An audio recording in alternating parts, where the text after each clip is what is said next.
İkinci Dünya Urushu'da bir bala ama Sovetning armiyasiga to'y qilib bir haftalikilla qatnashibdi-da, askar bo'lib. Iqtidorli balika bor. Bir oy yetishibdi, ikkidan askarga bosh suqibdi. Buna bir 4 oy bo'lgan chaqda qo'mondonni oldi berib, qo'mondan, endi menma yama urishyaptimi? Kunda hisobsiz o'tiryaptimi? Endi men to'y qilib bir hafta bo'lgan, menga bir 3 kunlik ruxsat baji emas. Bir jutni ko'rib kelay debdi.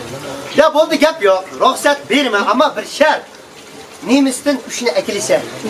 Tirik olamdı, gülük olamdı, ağrıqçam olamdı, hesap, ushni lakasa o'tiribdi. Va bu chatoqib ketib bir 15 minut killa ushnemizdan oldirsak ketdi-da. Ha, kirvatda bayaga kirib, ta'min ishlarni tuytib ketdi. Bir oylardan keyin, ya'ni 2 oy o'tgandan komandan bir 5 kunlik ruxsat berdi. Men qo'yqilib tegib, raptoga odam dedi, "Ya bu 5 kunlik ruxsatni al." Ammo nemisdan 5 ni aka buda.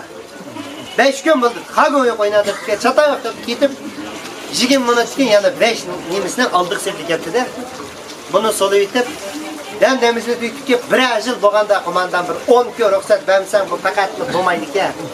Da shartni nima desang shuni qilay. 10 kun ruxsat bersa, va fikr bo'ldi nemisdan 10 nila kelib. Bir oyli damal etsin.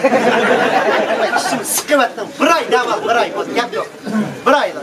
Voy chatoq yo'q deblar. Simning ayqiga o'tiblar qara. Hey, Hingriya!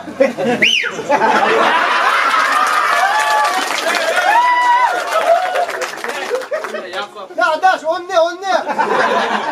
Ha, 12 mi? Ben 12 usmadı ya. 12 dakika, 12 koş bir ya. Hadi, depler. 12'sini sepip kep qaradı. Şuna kumanda ne bu sen Honda qaytıyorsan?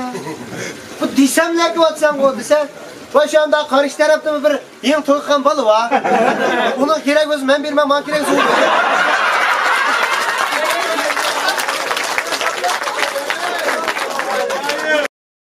Douyin